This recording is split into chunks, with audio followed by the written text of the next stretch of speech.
बिस्मिल्लाहिर्रहमानिर्रहीम। अस्सलाम वालेकुम नाज़रीन, आप देख रहे हैं द लास्ट स्टार। मैं हूं यासिर रशीद और मेरे साथ मौजूद हैं सीनियर सहाफ़ी राना मोहम्मद अजीम साहब। नाज़रीन, शहबाज शरीफ साहब वज़ीर आज़म साहब ने जो तरक्याती काम है उन पर काम तेज़ कर दिया है।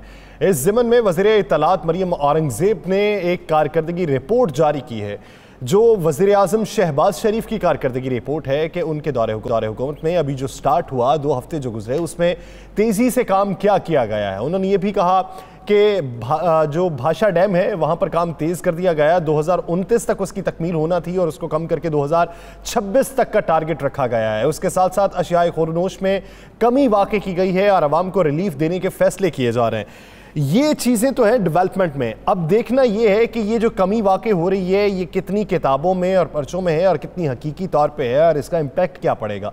दूसरी जानिब साबिक वज़ीर ख़जाना इसहाक डार को भी पासपोर्ट जारी हो चुका है। 4 साल तकरीबन वो लंदन में रहे और उसके बाद अब वो वतन वापस आने की तैयारी कर रहे हैं। तो ये पाकिस्तान तहरीक इंसाफ का उनके बारे में जो मौक़िफ़ था, क्या उनकी वापसी पे वैसा एहतजाज देखने को मिलेगा या फिर खुशउस्लूबी से ही मामला हल होता दिखाई देता है। राना साहब की तरफ बढ़ते हैं। राना साहब, सबसे पहले बात तो शहबाज शरीफ साहब की कारकर्दगी के हवाले से मरियम औरंगज़ेब ने जो रिपोर्ट जारी की है, क्या समझते हैं कि वाकई वो कारकर्दगी रिपोर्ट बरहक है या फिर सिर्फ ज़बानी जमा खर्च है? बिस्मिल्लाहिर्रहमानिर्रहीम। अस्सलातु वस्सलामु अलैका या सय्यदी या रसूलल्लाह, अस्सलातु वस्सलामु अलैका या सय्यदी या हबीबल्लाह। या सर, मुझे भी वो कारकर्दगी रिपोर्ट सुन के देखकर बड़ा मजा आया और आपको भी लाजमी बात है, आपने भी उस पर बड़ा गौर किया होगा। मुझे एक बात बताएं, जब कोई काम खराब होता है कहता है 2 हफ्तों में किस तरह ठीक कर लेंगे, तो 2 हफ्तों में कौन सी जादू की छड़ी ऐसी आ गई है कि जो चीजें सस्ती हो गई हैं? जरा मुझे मार्केट में कोई एक चीज सस्ती दिखा दें। आपको मैंने कल भी कहा, प्रोग्राम में कहा कि नींबू का क्या रेट है, चिकन का क्या रेट है, मटन का क्या रेट है, सब्जियों का क्या रेट है। आप जरा गौर करके देख लें कि ये किस नहज तक पहुंच चुके हैं। क्या इस वक्त प्राइस है? कागजों के अंदर बेहतरीन प्राइस है हर चीज की। कागजों में अगर आप डिटेल देखें कि कागजात, वो जो मार्केट कमेटी का कागज आता है, वो जो ये मीडिया के अंदर लहराते हैं, उन कागजों में चीजें इतनी सस्ती हैं कि जितनी पाकिस्तान की तारीख में नहीं हुई। उन कागजों में तरक्याती काम इतनी तेजी से हो गए कि जिसकी हद ही कोई नहीं है। उन कागजों में हर वो चीज इस तरह हो रही है कि जैसे आपने रात को सड़क शुरू की और सुबह वो सड़क बन गई। रात को मोटरवे पे आपने एक चैप्टर शुरू किया, सुबह तक वो कंप्लीट हो गया। और भाई, कोई भी काम 8 दिनों में या 16 दिनों में या 20 दिनों में तो आपके कागजात ही मुकम्मल नहीं होते कि आपने उस टेंडर को किस तरह इशू करना है, उस टेंडर में किस किस पार्टियों से आपने बोली लेनी है, उन टेस्ट पे किस किस पार्टियों को ओके करना है, फिर उसके बाद उनके डॉक्यूमेंट्स क्या होंगे, ये सारी चीजें होती हैं। मुझे नहीं समझ आती, पहले दौरे हुकूमत में भी, इमरान खान के दौरे हुकूमत में भी यही होता है और अब भी यही होता है। आप देखें, मुझे ज्यादा जो चीजें मैं देख रहा हूँ, जो तेजी मैं हुकूमत की देख रहा हूँ, जो मैं वजीर इत्तलात की प्रेस कॉन्फ्रेंस देख रहा हूँ, जो मियां शहबाज साहब की मैं तेजियां देख रहा हूँ, जो मुस्लिम लीग नून के लोगों की एक्टिविटीज देख रहा हूँ, जो मरियम नवाज की अवामी राब्ता मुहिम देख रहा हूँ, मुझे ये लग रहा है कि ये इलेक्शन की तैयारी कर रहे हैं। और इलेक्शन की तैयारी की सूरत में ही फौरी तौर पर आप कीमतों में रिलीफ की बात करते हैं। आप फौरी तौर पर अपनी प्रेस कॉन्फ्रेंस में ऐसी चीजें करते हैं कि जिससे आपकी कारकर्दगी नजर आए। अगर आपने 1.5 साल रहना है तो 1.5 साल की कारकर्दगी रहने के लिए फिर आपको 2 या 4 या 6 या 2 दिन या 5 हफ्तों की में फौरी तौर पर कारकर्दगी नहीं दिखानी होती है। 2 हफ्ते तो अगर 1.5 साल रहने वाला सबसे पहले यही कहता है कि बर्बादी होगी, जिन्होंने बर्बाद कर दिया हम फौरी ठीक नहीं कर सकते। अगर फौरी कमी हो रही है तो इसका मतलब है पैसा मौजूद था। अगर फौरी काम हो रहा है तो इसका मतलब है कि कुछ ना कुछ ऐसा था कि जिससे इनको मिला, जिसको ये इस्तेमाल कर रहे हैं। तो ये बड़ी क्लियर है। देखें, इस वक्त तक आवाम को रिलीफ नहीं मिला। अब आम 3 साल 4 साल या 5 साल से रिलीफ की तलाश में है, रिलीफ नहीं मिला। आवाम को जब रिलीफ मिलेगा तो आप देखेंगे कि हर वो बयानियां, चाहे वो किसी का भी हो, वो खत्म हो जाएगा अगर अवाम को रिलीफ मिलेगा। तो अब अवाम को रिलीफ देने की बारी है, जो अभी तक हमें नजर नहीं आ रहा। लेकिन 1 तारीख से आपको ईद का एक बड़ा तोहफा मिल रहा है महंगाई की सूरत में। वो पेट्रोल महंगा हो सकता है, वो बिजली महंगी हो सकती है। आज भी बिजली महंगी हो गई, आइंदा आने वाले दिनों में मजीद चीजें ये हो सकती हैं। तो जब ये अवाम को ये चीजें मिलेंगी तो फिर आप देखेंगे, चाहे कितना जो मर्जी हो, फिर हालात किसी और तरफ जाएंगे। लेकिन मैं आपको ये बता दूं कि ये प्रेस कॉन्फ्रेंस है, ये अवामी राब्ता मुहिम इस बात की निशानदेही कर रही है कि 1.5 साल नहीं, 3 से 4 माह में इलेक्शन। 1.5 साल नहीं, इससे पहले ही आपको इंतखाबात होते दिखाई दे रहे हैं। राना साहब, मियां मोहम्मद नवाज शरीफ साहब के बाद इसहाक डार साहब को पासपोर्ट का इजरा क्या देख रहे हैं? ईद के बाद वतन वापसी देख रहे हैं या फिर अभी आपको ये लगता है कि नए इंतखाबात का ऐलान होने तक ये वापसी नहीं हो सकती? देखिए, मेरे पास जो एक इतला है और ये मसद का इतला है कि इसहाक डार साहब जो है वो पाकिस्तान आ रहे हैं, ईद के बाद आ रहे हैं। और इसहाक डार साहब के बाद जो है बाकी लोग पाकिस्तान आना शुरू होंगे। इसहाक डार साहब जो है उनको पासपोर्ट जारी हो गए। इसहाक डार साहब पे जो इल्जामात हैं वो डायरेक्ट नैब या दीगर मामला में है, और इस वक्त हुकूमत मौजूद है। हुकूमत के बाद प्रोसिक्यूटर सारे मामला जो है हुकूमत खुद देख रही है। तो इन मामलात में इसाक डार जो है उनका पाकिस्तान आना कोई इतना मुश्किल नहीं है, और मेरे पास इतना ये कन्फर्म है कि इसाक डार जो है वो जल्द पाकिस्तान आ रहे हैं, और इसाक डार के पाकिस्तान आने के बाद मियां साहब से पहले वापस आ रहे हैं। जी 100% मियां सबसे पहले पाकिस्तान आ रहे हैं, और पहले आके वो मामला को दुरुस्त करेंगे। इसाक डार जो है आप ध्यान में रखिएगा, मियां साहब को अगर पाकिस्तान में अपनी फैमिली के बाद किसी पे सबसे ज्यादा इतवार है तो वो इसाक डार फैमिली है। वो उनके करीबी अजीज हैं, उनके साथ उनका फैमिली टर्म्स भी हैं, और बड़े बड़े बड़े इत्तेमाद का रिश्ता है उनके साथ। तो इसाक डार साहब पाकिस्तान आएंगे। इसाक डार साहब के केसेस खत्म होते हैं तो आप ध्यान में रखेंगे, उन केसेस के साथ शरीफ खानदान के बहुत से केसेस भी खत्म हो गए, और उसके बाद फिर जो है बाबूजी की वतन वापसी के हवाले से फैसला होगा। लेकिन मैं आपको ये बात कन्फर्म कर रहा हूँ कि इसाक डार जो है वो पाकिस्तान आ रहे हैं। इसाक डार का पाकिस्तान आना जो है उसके वो सब कुछ फाइनल हो चुका है, और इस हवाले से उनकी जो कानूनी टीम है वो क्या इस पे तैयारी कर रही है, कानूनी टीम ने किस तरीके से कहाँ पे क्या पिटीशन दायर करनी है, उनको किस तरह रिलीफ लेके देना है। और दूसरी बात मैं आपको ये भी बता दूं, मेरे पास तो ये भी इत्तलात है कि मेडिकल बुनियाद पे भी बहुत से लोगों को बहुत से रिलीफ मिलने जा रहा है। तो इसाक डार साहब पाकिस्तान आ रहे हैं, और जो जल्द पाकिस्तान आ रहे हैं, ये पासपोर्ट जारी अब आपने ये इशारा किसकी तरफ किया, इसाक डार साहब की तरफ किया या बड़े मियां साहब की तरफ किया? चलें जी, ये इशारा मैंने कर दिया, जो समझने वाले हैं वो समझ रहे हैं, जो समझने वाले वो समझ रहे हैं। बहुत से लोगों को बहुत सी जगह पे बहुत सारा रिलीफ मिल सकता है। देखें या सर, इस मौजूदा टेन्योर में आप दो चीजें ध्यान में रखिएगा कि पीटीआई के पास अब एक ही रास्ता है, वो है एहतजाज का रास्ता। हुकूमत के पास एक ही रास्ता है कि वो चाहते हैं कि किसी तरीके से इस टेन्योर के अंदर एक तो हमारी अवामी मुहिम बेहतर हो जाए, और अवामी मुहिम से बेहतर वो समझते हैं कि वो मुकदमात जो उन पर बने हुए हैं, वो मुकदमात जो आने वाले दिनों में उनके लिए तंगी का सबब बन सकते हैं, वो मुकदमात जो आने वाले दिनों में उनके लिए फंदा बन सकते हैं, उन मुकदमात से हमें किसी तरीके से निजात मिले, और उन मुकदमात से निजात के हवाले से वो तैयारी हो रही है। मेरी एक वफाकी वजीर से बात हुई तो मैंने कहा जी आप डिलीवर कर लेंगे, तो मैं उनका नाम नहीं लेता, तो उन्होंने मुझे एक बात की, उन्होंने कहा हम डिलीवर करें ना करें हम अपने केस खत्म करवा लेंगे। ये मैं आपको वो चीजें कह रहा हूँ जो मेरी खुद बात हुई है। तो यार सर, इन हालात के अंदर या पाकिस्तान को बेइंतहा मसाइल दरपेश हैं, अंदरूनी बैरूनी, जब पाकिस्तान के अंदर राना साहब केस खत्म होने का नए इंतखाबात के बाद बरसरे इक़्तिदार आने से कोई ताल्लुक है या नहीं है? क्यों नहीं है जी, मुझे बताएं, केस खत्म करवा के आपने यहाँ के क्रिकेट मैच खेलना है? आप केस खत्म करवा नहीं इसलिए चाहते हैं कि आप कल को इक़्तिदार के रास्ते, इक़्तिदार के दरवाजे आपके लिए खुल सके, इक़्तिदार जो है वो आपको मिल सके, इक़्तिदार जो है उसकी कुर्सी पे आप बैठ सके, इक़्तिदार की मसनत पे बैठकर आप अपनी सियासत को जो है आप ये कहते हैं कि फिर इक़्तिदार में आना जो है वो डिलीवरेंस से, गवर्नेंस से रिलेट नहीं करता? नहीं, बिल्कुल नहीं करता। अगर तो आप करते हैं कि उससे रिलेट करता है तो जरा मुझे थोड़ा सा एक बात बता दें, जरा मैं आपको माजी में लेकर जाता हूँ। पाकिस्तान पीपल्स पार्टी मुस्लिम लीग नून के मतलब क्या कहती थी, मुस्लिम लीग नून पाकिस्तान पीपल्स पार्टी के मतलब क्या कहती थी, मौलाना फजल रहमान साहब जो है पीपल्स पार्टी के मतलब क्या कहते थे, ANP मौलाना फजल रहमान के मतलब क्या कहती थी। आज ये सारे लोग जो है एक छतरी के नीचे इकट्ठे हैं। आज वो लोग जो एक दूसरे को बदतरीन कहते थे, जो कहते थे इनकी ये लूटते हैं, ये खाते हैं, ये काम ठीक नहीं करते, इनके वहाँ पे पानी पीने का नहीं है, क्या क्या कौन सी चीजें जो नहीं वो कहते थे, तो आज जब वो इकट्ठे हैं तो क्या वो गुड गवर्नेंस की वजह से इकट्ठे हैं?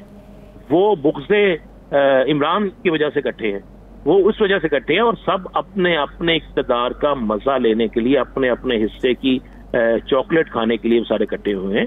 तो ये आप गुड गवर्नेंस की बात होती है कि गुड गवर्नेंस का फैसला करती है अवाम। अवाम इलेक्शन में वोट देके फैसला करती है कि इसकी ये शख्स हमारे लिए बड़ा बेहतर था, इसके दौर में महंगाई कम हुई थी, इसके दौर में महंगाई ज्यादा हुई है, या इसने ज्यादा बेरोजगारियां दी, इसने रोजगार ज्यादा दिया। देखें ये हल होता है। अगर आप कहें कि मैं आ जाऊं, मैं कहूं आप आ जाओ, हम बैठ के एक दूसरे पे तनकीद करें और बैठ के सारा कुछ चलाते रहे, तो ये तो एक वो चीज है कि हमने खुद ही फेंका खुद ही खाया, इससे नहीं चलता। अगर तो आपने गुड गवर्नेंस देखनी है तो फिर अवाम में जाएं, अवाम में जाके गुड गवर्नेंस देखें, अवाम की अदालत में जाएं। अवाम इलेक्शन कहती है, इलेक्शन होंगे, जो जीतेगा उसकी गवर्नेंस, उसके हालात बेहतर होंगे, उसका बयानिया बेहतर होगा। ये सर। अच्छा राना साहब, मियां मोहम्मद नवाज शरीफ साहब ने कानूनी पेचीदगियों के बायस दौरा सऊदी अरब मुलतवी किया। अब पाकिस्तान की डेवलपमेंट ये है कि मरीम नवाज साहिबा ने जो अदालत में दरख्वास्त कर रखी थी पासपोर्ट के वापसी के हवाले से, वो दरख्वास्त ही वापस ले ली है, यानी उन्होंने भी इरादा तर्क कर दिया दौरा सऊदी अरब का। इसके पीछे मुहर्रिकात क्या हैं, क्या वजूहात हैं कि ये दौरा सऊदी अरब मुलतवी हो रहे हैं? बैकडोर डिप्लोमेसी कोई और चल रही है? देखिए, मेरे पास जो इतला है, ये इतला मैं अब से 48 घंटे पहले की थी, और मुझे कन्फर्म किया गया था कि सोशल मीडिया और मीडिया का प्रेशर इतना था कि जिसमें जो लिस्ट बनी थी वो लिस्ट इंतहाई मुख्तसर होके कुछ लोगों पे चले गई। तो दूसरी बात यह है कि मरियम साहिबा के हवाले से, लेकिन राना साहब उस पे तो बात ये बनती है कि चले मरियम नवाज साहिबा का नाम उसमें से निकल जाना, आप अपनी कैबिनेट के कुछ लोगों को कम कर लेते, मरियम नवाज साहिबा के निकलने की वजूहत क्या है? उसमें तनकीद हो रही थी। मरियम साहिबा जो है, एक तो उनका ये इनसे एक टेक्निकल गलती होगी जो मेरे पास, मुझे जो किसी बावसूख शख्स ने बताया, उसने कहा जी कि मरियम साहिबा का इनको लिस्ट में नाम डालना ही नहीं चाहिए था। मरियम साहब का नाम डाल दिया गया, केस अदालत में जा रहा था, अदालत में एक तरफ उन्होंने पिटीशन एप्लीकेशन दी पासपोर्ट वापस लेने के लिए, दूसरी तरफ अभी उसका फैसला नहीं आया और इन्होंने उस लिस्ट में नाम डाल दिया, तो जिससे ये तासर जाना शुरू हो गया। और इसी वजह से मुतद्दद तो जो 3 बेंच टूटे हैं, इसी वजह से टूटे हैं ना। उन्होंने कहा जी कि तासर ये बाहर जा रहा है कि जैसे इनको यकीन है कि हमें पासपोर्ट वापस मिल जाएगा, इसलिए उस लिस्ट में नाम डाला गया। इससे जग हमसाई हुई बहुत ज्यादा यार सर। इससे अदलिया जो है वो भी, उसको भी महसूस हुआ कि ये हम पे तो तनकीद होगी सोशल मीडिया पे हर तरफ के, जनाब ये इसका मतलब इनको पहले से पता था ये सारा कुछ हो जाएगा, और जब पहले से पता था सारा कुछ होगा तो एक प्लानिंग के तहत किया गया, जिसके बाद ये मरियम साहिबा जो है उनको अदालत से अब रिलीफ फौरी मिलना मुमकिन नहीं था। मैं आपको ये मुसद्दका बात कह रहा हूँ। और उसके बाद जब, और आपको पता है इससे बाबूजी नाराज भी हुए, बाबूजी सख्त नाला भी हुए। बाबूजी का असल आने का मकसद तो ये था, एक तो फैमिली की मुलाकात थी, दूसरा वहां पे पाकिस्तान की सियासत के हवाले से बाबूजी ने अपना रोल रखना था। अब भी पाकिस्तान के अंदर बहुत सी सियासी मामलात में बाबूजी का बड़ा अहम तरीन रोल है, और मरियम साहिबा की एप्लीकेशन वापस लेना और बाबूजी का वहां पे ना आना, ये दोनों एक चीज है। तीसरी बात है, मेरी किसी से बात हुई तो मैंने कहा जी मियाँ साहब बाबूजी जो है वो सऊदी अरब क्यों नहीं आ रहे, वो तो उम्रे पे हर सूरत पे आते हैं, उनकी बड़ी अकीदत है। तो उन्होंने कहा जी 2 चीजें बड़ी क्लियर है, अगर बाबूजी वहां से सऊदी अरब आते हैं तो ये कहा जाएगा कि जनाब डॉक्टर ने इस सफर की इजाजत दे दी है और वो सफर कर सकते हैं। और उसके बाद उम्रे पे आप देखें, आप उम्रे में जब आएंगे यहाँ पे इंतहाई रश है, बेइंतहा रश है, तारीखी जिसे आप कहते हैं ना कि यहाँ पे रश मौजूद है।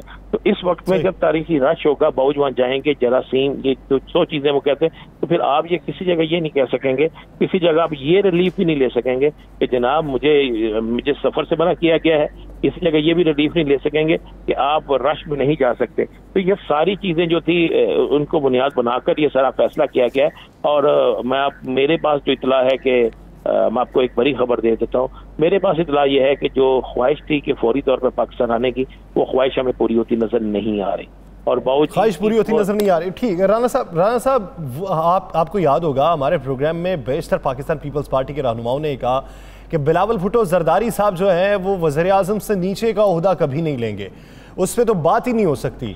तो हम ये सब कुछ देंगे तो पाकिस्तान मुस्लिम लीग नून को देंगे, अपने इत्तेहादियों को एडजस्ट करेंगे, लेकिन अब वजारत खारजा का कलमदान संभालने के लिए तैयार हो जाना, इसके पीछे मंतिक और मसलहत क्या नजर आती? यार नहीं हो गया, हलफ भी उठा लिया ना, अब तो हलफ भी उठा लिया, सारा कुछ हो गया। देखें बड़े क्लियर है, मुझे याद है हमारे प्रोग्राम में तारपुर ने कहा कि तैमूर साहब ने कहा कि वजीर आजम से नीचे कोई कंप्रोमाइज नहीं। पहली और आखिरी हमारा यह है कि वजीर आजम जो होंगे वो बिलावल भुट्टो जरदारी हो।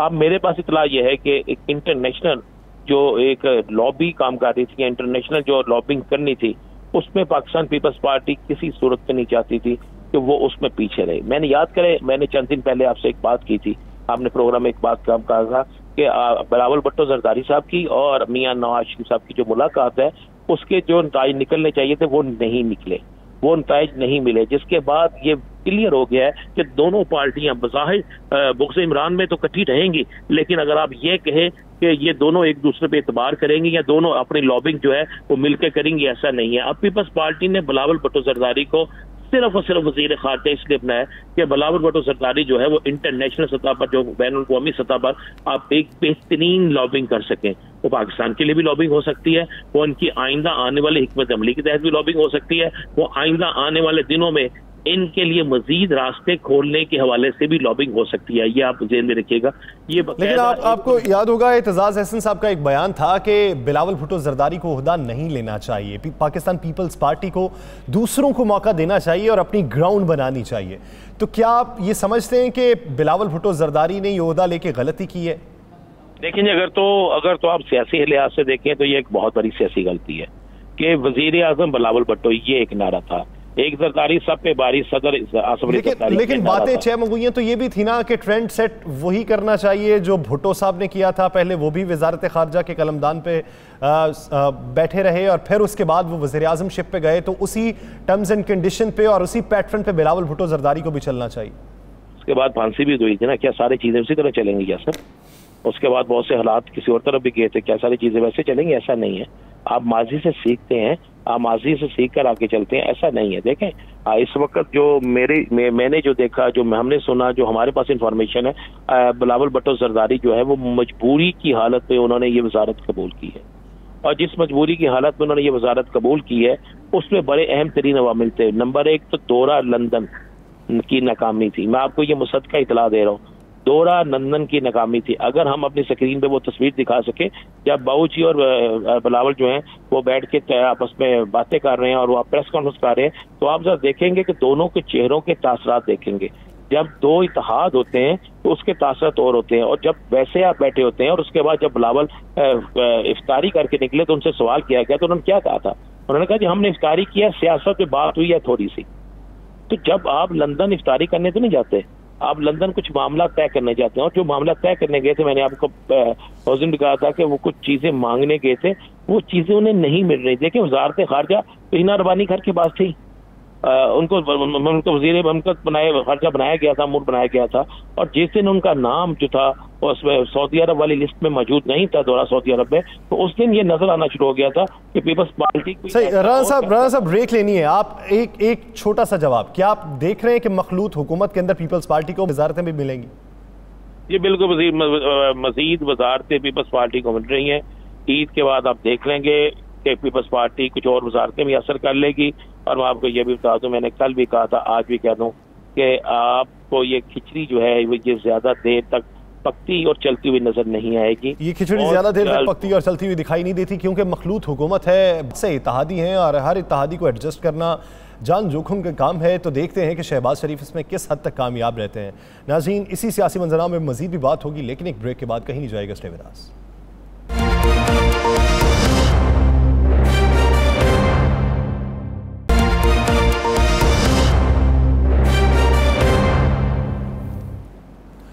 ब्रेक के बाद एक बार फिर से खुशामदीद। नाज़रीन, पाकिस्तानी सियासी मंजरनामे में हमने जिस हद तक बात की, राना अजीम साहब ने एक मुफस्सल तौर पे उसका अहाता किया है और बताया है कि मौजूदा सूरत हाल के तनाजुर में कौन से चैलेंजेस हैं जो दरपेश हैं और उसमें मुश्किलात क्या हो सकती हैं। ये जो इत्तेहादी हुकूमत है ये किस तरीके से सिस्टम को चलाएगी, क्योंकि बहुत सी पेचीदगियाँ इसके अंदर हैं, बहुत सी नकाइस इसके अंदर हैं, मुआशी सूरत हाल अबतर है, सियासी सूरत हाल दगरगू है, तो बहुत सी चीज़ों को ट्रैक पे लाना बाकी है।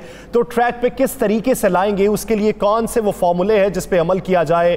क्या ये तमाम इत्तेहादी एक मेज पे बैठ के किसी एक नुक्ते पे मुत्तफिक हो सकते हैं? बहुत सी वजूहात है। पाकिस्तान तहरीक इंसाफ की नाकामी की एक बड़ी वजह यह थी कि उसे बैसाखियों की हुकूमत कहा जाता था और उसे यह कहा जाता था कि इत्तेहादियों पर इक्तफा करती है, जिसकी वजह से यही इसकी सबसे बड़ी नाकामी है।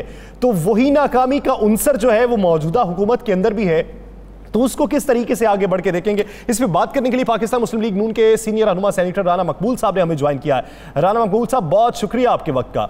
राना मकबूल साहब, राना अजीम साहब भी हमारे साथ मौजूद हैं। बुनियादी तौर पे हम बात ये कर रहे हैं कि वो चीज़ें जो पाकिस्तान तहरीक इंसाफ की हुकूमत अपने 3.5 साल दौरे इक़्तिदार के अंदर न कर सकी, वो कैसे 2 से 3 हफ्तों में शहबाज शरीफ साहब कर सकते हैं। मिसाल के तौर पर बिजली की लोड शेडिंग अगर होती है तो आप कहें कि बर वक्त ईंधन नहीं खरीदा, पावर प्लांट्स की मुरम्मत नहीं की, तो वो 2 हफ्ते के अंदर कैसे मुरम्मत हो के 1 मई से लोड शेडिंग तमाम खत्म हो जाएगी? देखिए जी, अस्सलाम वालेकुम। राना अजीम साहब को बहुत बहुत मैं सलाम करता हूँ, हमारे दोस्त हैं मेरे पास, और मैं मुबारक देता हूँ। उम्र पे तशरीफ ले गए तो जो हमें पता चला, तो बाहर अल्लाह की तरफ से बुलावा आता है। यासिर साहब, ये जो बात आपने बिजली की है, अभी 27 यूनिट्स थे जो आउट ऑफ ऑर्डर थे, उसमें से 17 यूनिट्स जो हैं वो चलना शुरू हो गए और बाकी 10 है। बाद थोड़ी रिपेयर मांगते हैं, बाद थोड़ी ज़्यादा रिपेयर मांगते हैं। बेसिकली नेग्लिजेंस थी, लैक ऑफ सुपरविजन थी और लैक ऑफ विजिलेंस थी। आपको याद होगा कि जब वो RTS चली है वहाँ पेशावर में, तो बड़ा मुश्किल से चली थी सर। BRT 16 बिलियन का अजी BRT, हाँ, जो BRT जो भी था वो बस जो थी मेट्रो बस जी, तो उस पे यासिर साहब जो एस्टीमेट था गालिबन 24 बिलियन का था और 124 बिलियन में जाके वो बनी। और जब वो चली है कभी उसको आग लग जाती थी, कभी उसको धक्का लगाते थे। जो हमारे ये दोस्त थे ना साबका हुकूमत वाले, basically they lack the craft to administer and to implement things. उनका एम्फेसिस बहुत ज़्यादा गलत था। यहाँ मामला मुख्तलिफ है। आपने प्राइम मिनिस्टर की विजिलेंस देखी है, वो जो छोटा सा काम था जो पिछले 4 साल से खड़ा हुआ था कि मेट्रो चलानी है between Rawalpindi, Islamabad and the airport, वो कैसे चल गई 6-8 दिन में। ये 6-8 दिन का काम भी नहीं कर सके। आपको याद होगा कि राना मकबूल साहब वो बात करते हैं, पाकिस्तान तहरीक इंसाफ ये कहती है वो तो वैसे ही चलने वाली थी, वो तो हमारी हुकूमत जाती रही तो आपने आके उसका इफ्तिताह कर दिया, वो तो हमने भी चला देनी थी। नहीं, उनके देखो मेरी बात सुने, उनके कहने पे आप एतबार नहीं कर सकते। तो बात यह है कि जो सच का कंटेंट है बहुत कम है। अब मुझे आप बताएं ये कितनी अफसोसनाक बात है कि सक्कर तक जो है मियां नवाज शरीफ ने बिछा दी मोटरवे, उनको निकाल दिया गया। अब सक्कर से लेके हैदराबाद तक सड़क का ये हाल है कि लोगों की कमर टूट जाती है मोटरवे। तो एक ईंट नहीं ये पिछले 4.25 साल में लगा सके। इसलिए इनकी प्रायोरिटी डिफरेंट है। इनकी प्रायोरिटी तो दुश्मनाम तराजी है, गालियां देना है, बुरा भला कहना है और अखलाक से नीचे गिरी हुई लैंग्वेज इस्तेमाल करना है, इन्फीरियर डिक्शन इस्तेमाल करना है। यह बदकिस्मती की बात है। पॉलिटिक्स में कुछ शाइस्तगी शिफ्तगी होनी चाहिए, कुछ ईमानदारी का कंटेंट होना चाहिए। इसलिए मैं समझता हूं कि ये जितने मसाइल जो पहाड़ जैसे लगते हैं ये हिम्मत से, मेहनत से हल होते जाएंगे बाय एंड बाय।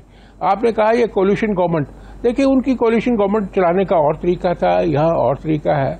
ये सारे कोहेसिव लोग बन के रहेंगे। आपको याद होगा मियां नवाज शरीफ ने जब उन डिसेंटिंग सेगमेंट्स को वो मेन चैनल में लेके आए थे, जब GA सिंध को उन्होंने हुकूमत में शामिल किया, जब वो नेशनल अवामी पार्टी वली खान साहब वाली उनको इनमें शामिल किया, बलोची लीडर्स जो आप ये कहते हैं कि इत्तेहादी हुकूमत चलाने के आपके पास तरीका और है, डाइवर्सिटी और यूनिटी। मैं आपकी तरफ वापस भी आऊंगा, राना अजीम साहब सवाल करेंगे।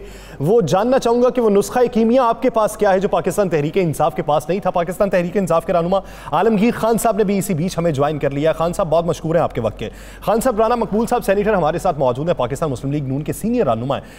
वो ये बात करते हैं कि जो काम 2 हफ्तों वाले थे वो काम पाकिस्तान तहरीक इंसाफ 3.5 साल में ना कर सकी। मिसाल के तौर पे पावर प्लांट्स की मरम्मत करके उनको चलाना था, वो आप काम ना कर सके, इसलिए अवाम को लोड शेडिंग का अजाब भुगतना पड़ रहा है। मुझे ये बताए ना कि हमारे दौर में, मैं कराची की मिसाल दूं, मैं कराची में रहता हूँ।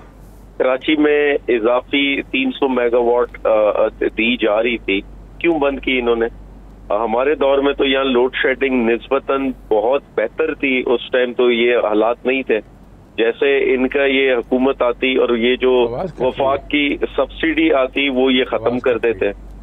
इसी अंदाज में जब तेल की कीमतें हमारे दौर में बढ़ती तो ये कहते महंगाई हो गई, महंगाई मार्च करते। फिर जब हम उसको रोकते तो ये कहते कि कौमी खजाने पर बोझ आ गया है। और अब जब इनकी बारी आई तो ये कह रहे हैं कि पेट्रोल तो जो है 250-300 पता नहीं कितने रुपए का होना चाहिए लीटर। तो मकसद ये है कि अपनी बात पे तो खड़े रहे ना, अपनी बात पे तो कायम रहे। और रही बात गालम गलोच की, देखे इन्होंने किस इदारे को बख्शा है? मुझे बताएं, नवाज शरीफ कभी जर्नैल के ऊपर अवाम को भरे जलसों में जनरल्स का नाम ले लेकर उनको मुखातिब करके लोगों में जहर भरते, कभी सुप्रीम कोर्ट पर। लेकिन माजरत बसद एहतराम आलमगीर खान साहब, लाल हवेली के बाहर भी हमने नारे लगते देखे हैं 1-2 दिन पहले।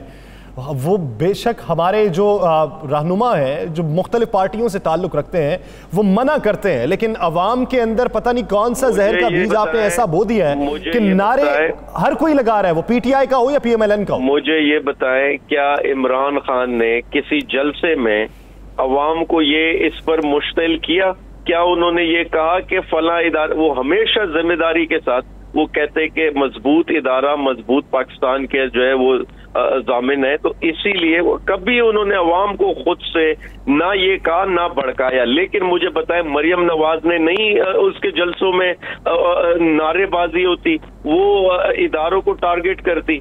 मुझे बताए सुप्रीम कोर्ट पर इन्होंने हमला या चढ़ाई नहीं की थी। मुझे बताए नैब के बाहर इनके एहतजाज धरने नहीं चल रहे होते थे। तो मकसद सिर्फ ये है कि हमें भाषण देने से पहले जरा 3.5 साल और छोड़े, पार्लियामेंट नहीं चलने दी 3.5 साल इन्होंने।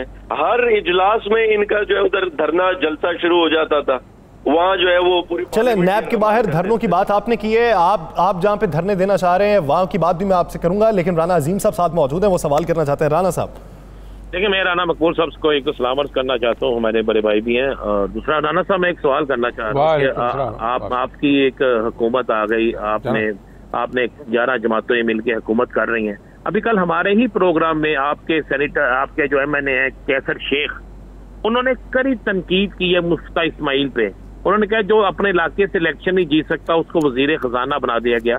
तो किस तरह आपकी हुकूमत चलेगी? अभी तो इत्तेहादियों ने कुछ किया भी नहीं, कुछ कहा भी नहीं, लेकिन आपके अपने लोग जो हैं वो सरापा एहतजाज होना शुरू हो गए हैं। तो क्या आपके पूरे पार्लियामेंट के अंदर कोई एक ऐसा शख्स नहीं था कि जो वजीर खजाना बन सकता? आप पहले तनकीद करते थे PTI पे कि ये बाहर से लाते हैं, अब आपने क्यों ऐसा शख्स लिया जो मुंतखब नहीं है? जी राना साहब, बात यह है कि एक शख्स के इख्तलाफ राय से ना हुकूमत हिल जाती है, ना इतनी बड़ी पार्टी हिल जाती है। अगर उन्होंने कोई बात किसी गुस्से में कही है, एक ही जगह के रहने वाले हैं, हो सकता कारोबारी भी कोई मुखासमत हो, तो कैसर शेख साहब को समझा दिया जाएगा और आज के बाद वो इस तरह की शिकायत जो है पब्लिकली करना बंद कर देंगे। इन हाउस को अगर मुश्किल है तो वो ज़रूर लेके आए लीडरशिप के नोटिस में। मैं नहीं समझता कि ये इससे बहुत बड़ी कोई कमोशन पैदा होगी।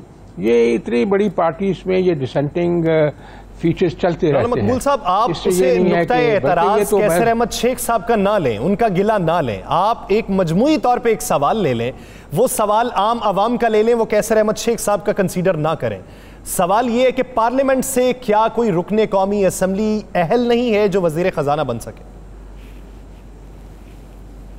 देखिए जी, वो अभी पहले तो पार्लियामेंट के मेंबर थे, वो एक्सपर्टीज जो है ना जी चाहिए होती है।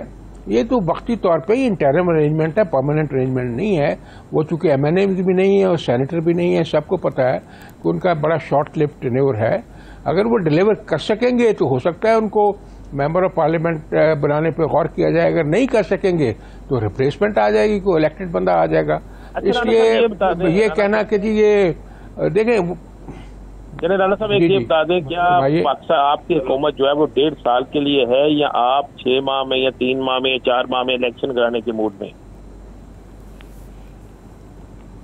राना साहब, बात यह है कि 7 महीने का तो स्टेटमेंट जो इलेक्शन कमीशन ने दिया है बिफोर द सुप्रीम कोर्ट, जो उनकी अपनी लिमिटेशन है जो उन्होंने सामने रखी है, मेरा ख्याल ये 7 महीने से ऊपर जाएगा।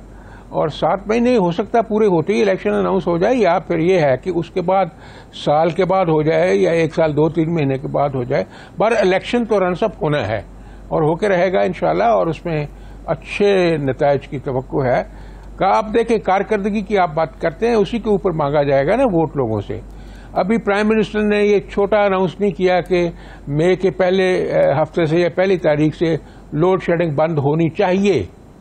ये का कोई मिरेकल हो जाएगा, कोई मेहनत होगी ना, कोई काम होगा ना, कुछ ऑन ग्राउंड सिचुएशन को असेस किया गया है ना, और उसको फिर एड्रेस किया गया है। आलमगीर खान साहब जो एतराज उठा रहे हैं वो ये कहते हैं कि 300 मेगावाट इजाफी दी जा रही थी। हैरत की बात वैसे ये है कि पाकिस्तान तहरीक इंसाफ की जिनके साथ लगती थी, किसको दी जा रही थी? हुकूमत को 300 मेगावाट दी जा रही थी। आपका तो कोलिशन है उनके साथ, तो आपने बंद कर दिया।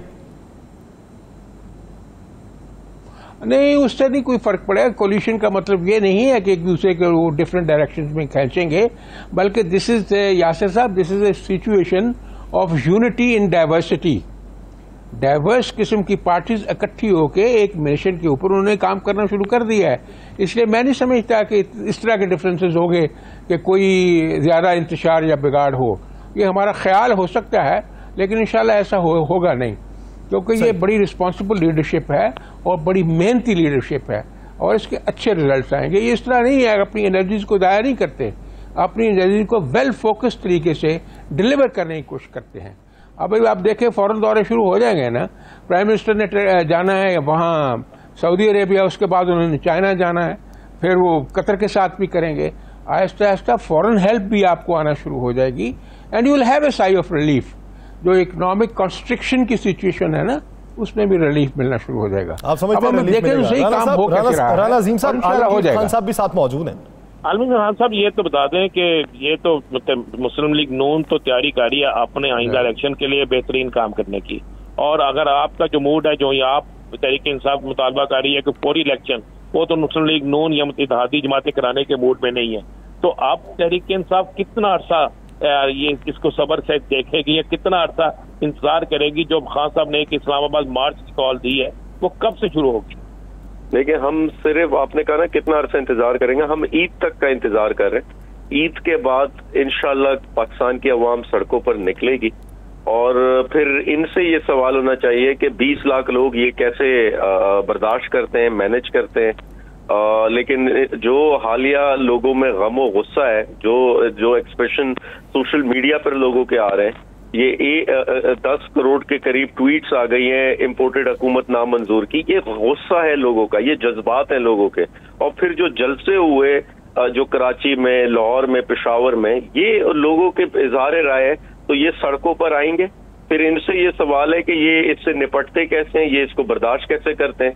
देखें, एक चीज, इनका वोटर आज मायूस है, इनका वोटर हिमायती समझ ही नहीं पा रहा कि हम 30-30 साल एक दूसरे के खिलाफ इलेक्शन लड़ रहे थे। हम पीपल्स पार्टी ने इन पे केसेस बनाए हुए थे, इन्होंने पीपल्स पार्टी पे केसेस बनाए हुए थे, जलसों में एक दूसरे पर बातें कसते थे, नारे कसते थे।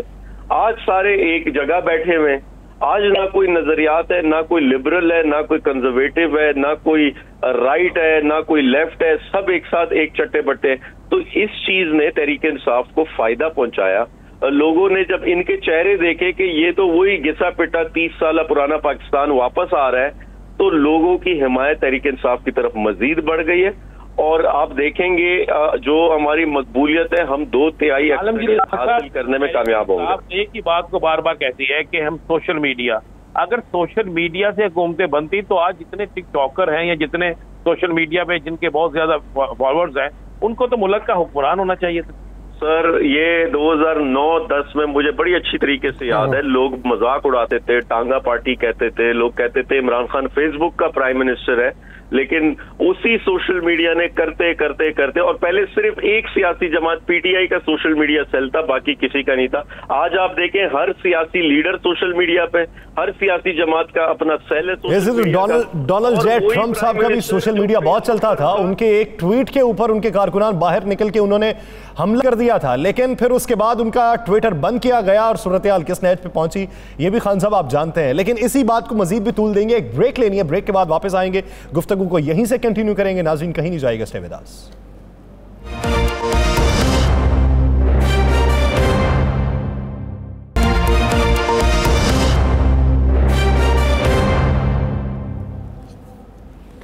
ब्रेक के बाद एक बार फिर से खुशामदीद। नाज़रीन, ब्रेक से पहले जिस तरह हम बात कर रहे थे, पाकिस्तान मुस्लिम लीग नून ने अपना मौक़िफ़ बयान किया और बताया कि इत्तेहादी हुकूमत को किस तरीके से चलाया जाएगा, हमारे अज़ाइम क्या हैं, मकासद क्या हैं, हमने कौन सा हदफ सेट कर रखा है और उसकी समत में हम गामज़न हैं। पाकिस्तान तहरीक इंसाफ जो है वो मौका दे रही है इस कोलिशन हुकूमत को कि ये ईद से पहले पहले नए इंतखाबात का ऐलान कर दे। बसूरत दीगर हम फिर सड़कों पर होंगे और हमारे एहतजाज का दायरा कार पूरे मुल्क तक फैलाया जाएगा। तो बात को यहीं से आगे बढ़ाते हैं। राना मकबूल साहब भी हमारे साथ मौजूद हैं, राना अजीम साहब भी साथ मौजूद हैं और आलमगीर खान साहब भी मौजूद हैं।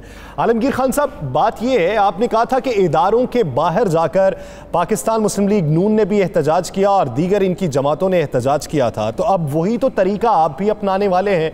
आप भी ये कहते हैं कि ईद के बाद इलेक्शन कमीशन ऑफ पाकिस्तान के पाकिस्तान में जितने भी ऑफिसेज हैं उसके बाहर एहतजाज किया जाएगा। रिवायत तो आपने भी वही पकड़ी। फिर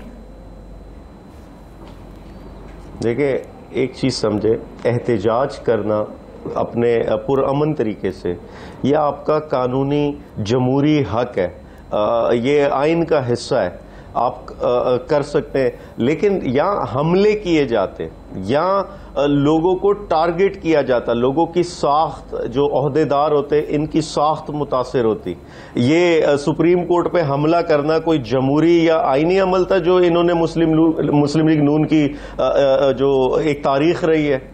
यहाँ जो भरे जलसों में जनरल्स का नाम लेके मुखातिब करना, इदारों को बुरा भला कहना, ये इसमें बड़ा फर्क है। नेशनल असेंबली में एक दूसरे को किताबों से मारना, वहां स्पीकर पर हमला आवर हो जाना, गालम गलोच करना, इसमें बड़ा फर्क है। आप किसी भी स्पीकर को बालों से नोचना, उसे घसीटना, उसे धमकियां देना, ये फर्क है।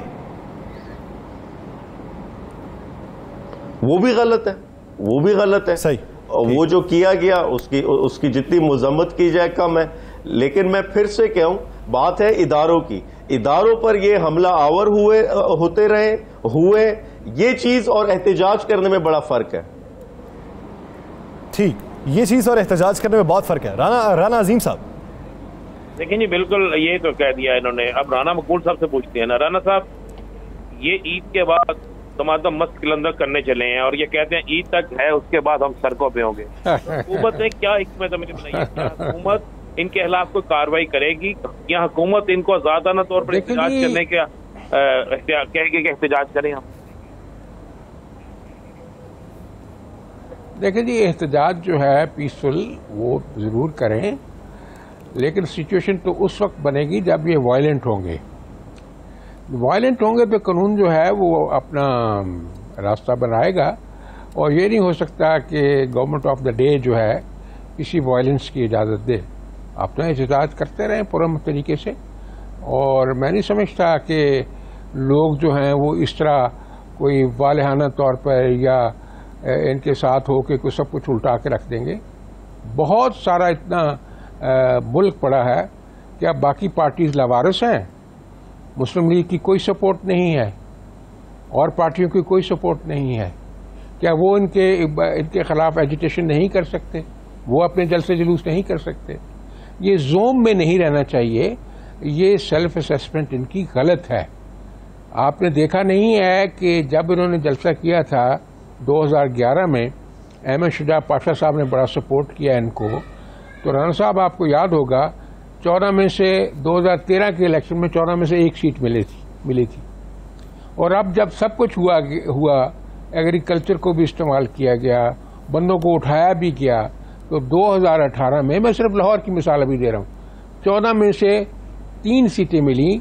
जो 2 जो थी इमरान खान साहब की, वो 6 या 700 से एज था उनको उसके साद रफीक के ऊपर, और साद रफीक ने आफ्टर 2 मंथ्स वही कॉन्स्टिट्यूंसी फिर जीत ली। हालांकि वो अंडर डॉग्स थे, उनके ऊपर जुल्म भी हो रहा था, उनके खिलाफ एक्शन लिया जा रहा था, हुकूमत इनकी थी, फिर भी वो जीत गए। आपको याद होगा कि 16 कॉन्स्टिट्यूंसीज में इलेक्शन हुआ, बाई इलेक्शन, 15 में अपोजिशन जीत गई। तो इसलिए ये शोर शराबे से सारा काम नहीं होगा। ये सारे का सारा जो फैसला है वो परफॉर्मेंस की बेसिस पे होगा।